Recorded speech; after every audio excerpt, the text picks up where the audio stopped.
In 2026, nobody called it alchemy anymore. They called it chemistry. They called it physics. They called it pseudoscience, conspiracy, mythology, occult nonsense, spiritual psychosis, forbidden knowledge, or, if they were being polite, alternative research. But Marcus Vail knew better. He did not start out as a mystic. He started out broke. He wanted gold the way desperate men want air. Not because he loved wealth for its own sake, but because money had become the gatekeeper of every freedom in the modern world. Rent, food, health, time, dignity. Every door had a price stamped on it. So when Marcus first discovered the old alchemical writings, he wasn't chasing enlightenment. He was chasing a way out. But becoming an alchemist in modern America was not like the stories. There were no candlelit masters waiting in hidden towers, no secret guilds sending invitations sealed in wax, no wise old man handing him a book and saying, "You are ready." There was only noise. Search engines buried the old knowledge beneath ads, mockery, half-truths, AI summaries, academic paywalls, government warnings, fantasy novels, debunking sites, and thousands of people pretending to know what they had never practiced. Every path forked into confusion. Alchemy was either treated like a joke or dressed up by grifters selling crystal kits and weekend initiations. The real information was scattered, fragments in chemistry textbooks, symbols in medieval manuscripts, frequencies hidden in acoustics research, geometries buried in architecture, earth energies mocked in public but quietly mapped by ancient builders.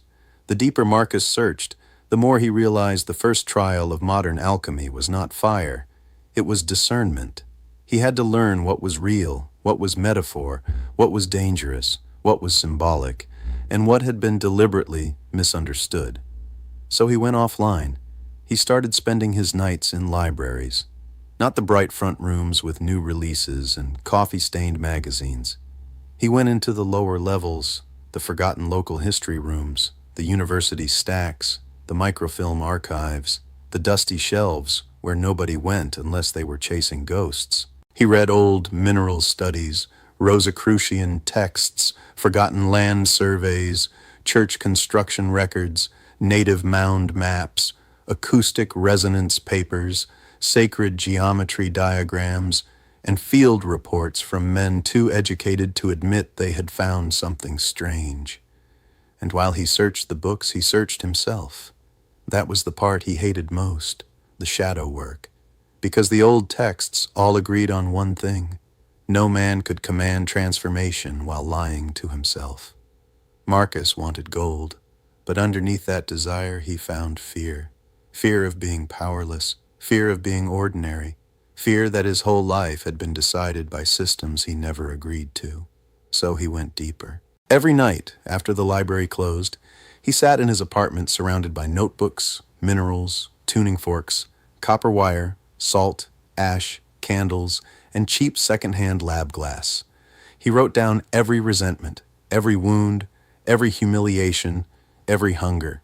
Then he burned the pages one by one, not as therapy, as fuel. He began to understand that lead was not only metal, lead was the weight inside a man. Gold was not only wealth, gold was the state of perfected energy. And if he could manipulate energy itself, the metal would no longer matter. Getting gold would become simple. The true work was learning how reality listened.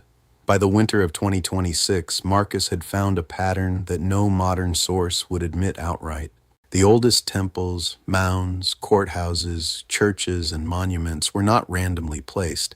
Many sat along lines of geological tension, water movement, magnetic anomaly, and ancient human intention. Ley lines. The phrase made academics roll their eyes. But Marcus stopped caring what people called it. He had followed the maps. He had checked the coordinates. He had stood barefoot in certain places and felt the hum in his bones. The earth had currents. The ancients had known. Modern people had simply forgotten how to listen. His breakthrough came in the basement archive of a small Midwestern library, inside a brittle survey book that had not been checked out since 1938. Pressed between two pages was a hand-drawn map, not of roads, not of towns, but of alignments. Church steeples, river bends, burial mounds, Iron deposits, old stone markers, fault lines, springs. At the center of them all was a place marked only with a circle and one word, aurum, gold. Marcus stared at the word until the room around him seemed to dim. That was when he understood.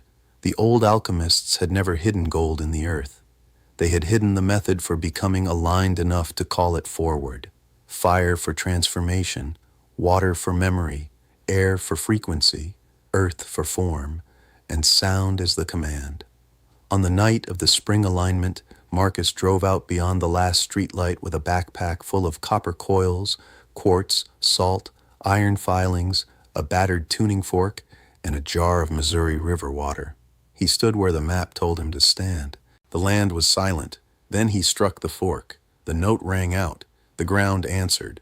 Not loudly, not dramatically, but intimately, like something ancient had opened one eye. The copper warmed in his hands. The water spiraled inside the jar. The quartz began to glow with a soft internal fire. Marcus whispered the formula he had spent years uncovering, not in Latin, not in Hebrew, not in any language that belonged to a country. It was tone, breath, vibration, the four elements aligned around him, the ley lines beneath him lit up in his mind like golden veins.